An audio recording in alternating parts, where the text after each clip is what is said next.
Situé dans le golfe de Guinée, le Cameroun et la Guinée équatoriale partagent une frontière terrestre de près de 183 km.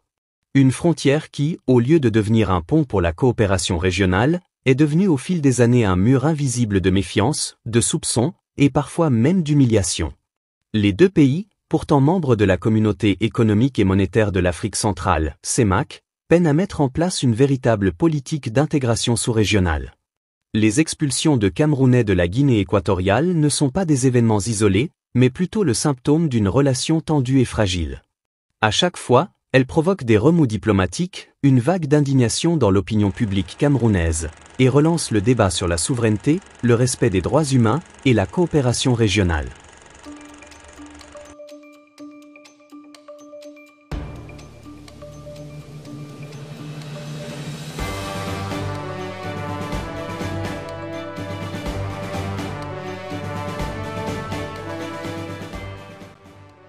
Le 21 avril 2025, les autorités équato-guinéennes ont procédé à l'expulsion de 231 Camerounais résidant dans la ville frontalière de Kientem. Selon les témoignages recueillis, beaucoup d'entre eux ont été arrêtés sans explication claire, leurs biens confisqués et embarqués dans des bus en direction de la frontière. À leur arrivée dans la localité camerounaise de Kiyosi, ils ont été accueillis par les autorités locales, visiblement impuissantes à empêcher cette répétition d'un scénario désormais tristement familier. Les raisons évoquées par la Guinée équatoriale font état de problèmes d'immigration clandestine, de menaces à la sécurité intérieure et de lutte contre les éléments subversifs. Mais dans la réalité, beaucoup des expulsés disposaient de titres de séjour ou de preuves d'une résidence de longue date. Certains avaient fondé des familles mixtes, investi dans des commerces et contribuaient activement à l'économie locale. Vous êtes sur CETI. Les retombées économiques de ces expulsions sont importantes, non seulement pour les individus concernés mais aussi pour l'équilibre socio-économique des deux pays. De nombreux Camerounais travaillent dans les secteurs de la pêche, de la construction et du petit commerce en Guinée équatoriale, souvent dans des zones où la main-d'œuvre locale est insuffisante.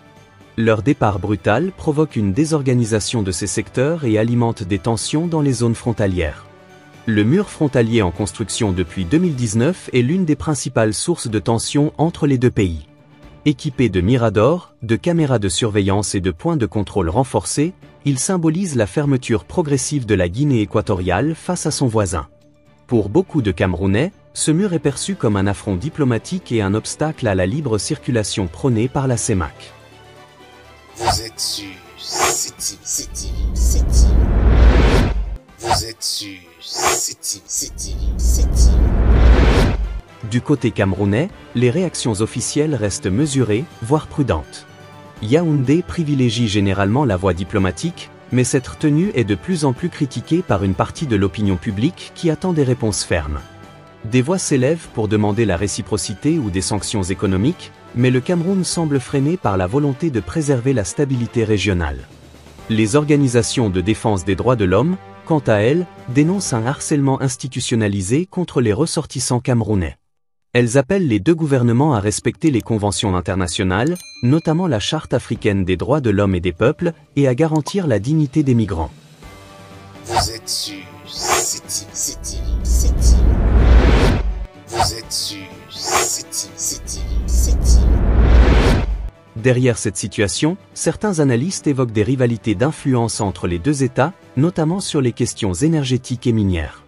Le Cameroun et la Guinée équatoriale disposent tous deux de ressources en hydrocarbures, et la compétition pour attirer les investissements et affirmer leur leadership régional pourrait alimenter cette méfiance mutuelle.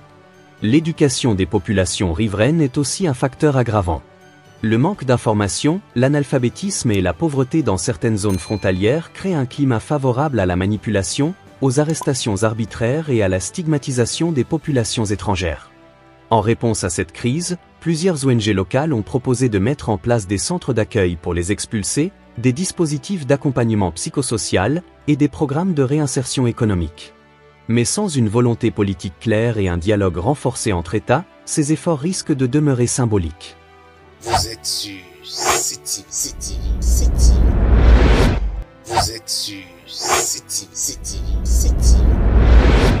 Les tensions entre les deux pays ne datent pas d'hier. Déjà en 2004, plusieurs vagues d'expulsions avaient choqué l'opinion camerounaise, sans que des solutions durables ne soient mises en place. Les promesses de coopération bilatérale faites lors de rencontres diplomatiques ont rarement été suivies d'actes concrets, ce qui entretient un climat de méfiance constant entre les deux peuples. Du côté équato-guinéen, la montée du nationalisme économique est souvent mise en avant pour justifier ces expulsions. Le gouvernement affirme vouloir protéger les emplois pour les nationaux, surtout dans un contexte de ralentissement économique dû à la baisse des revenus pétroliers. Mais cette politique d'exclusion soulève la question du respect des droits des travailleurs migrants et de la justice sociale. Vous êtes sur c'est TV. Vous êtes sur c'est TV. Dans les localités camerounaises frontalières, la méfiance grandit envers les autorités équato-guinéennes. Des témoignages rapportent que certains Camerounais n'osent plus franchir la frontière, même pour des besoins commerciaux ou familiaux. Des villages entiers, naguère dynamiques grâce au commerce transfrontalier, voient leur économie sombrer. Le rôle des médias dans cette affaire est également à interroger. Si certaines chaînes africaines abordent la question de manière factuelle, d'autres diffusent des récits exagérés ou partiaux, exacerbant les tensions. Il devient essentiel que les journalistes adoptent une posture éthique, documentée et apaisante, en évitant d'attiser les divisions entre les peuples.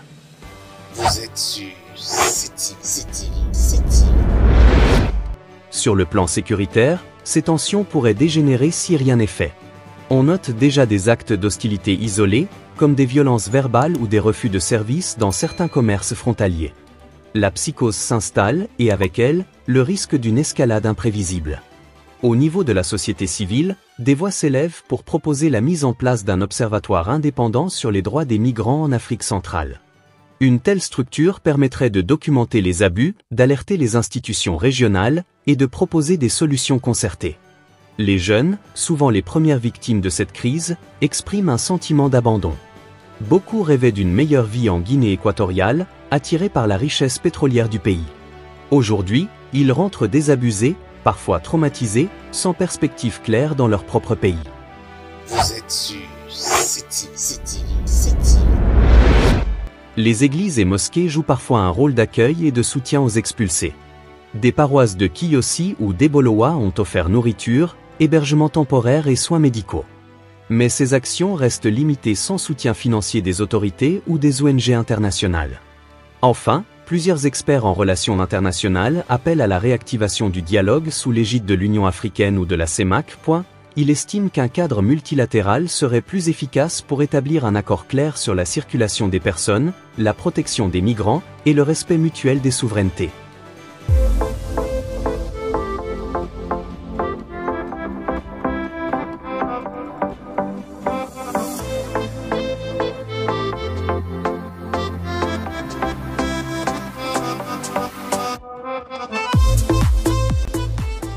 Les relations entre le Cameroun et la Guinée équatoriale oscillent entre coopération de façade et confrontation silencieuse.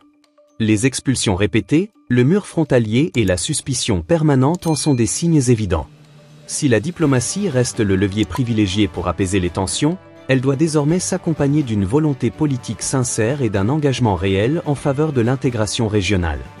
Au-delà des enjeux géopolitiques, ce sont des milliers de vies humaines qui sont touchées, des familles brisées et des ponts humains détruits. À l'heure où l'Afrique centrale cherche à bâtir une union plus forte, la relation entre le Cameroun et la Guinée équatoriale constitue un test grandeur nature pour la solidarité régionale.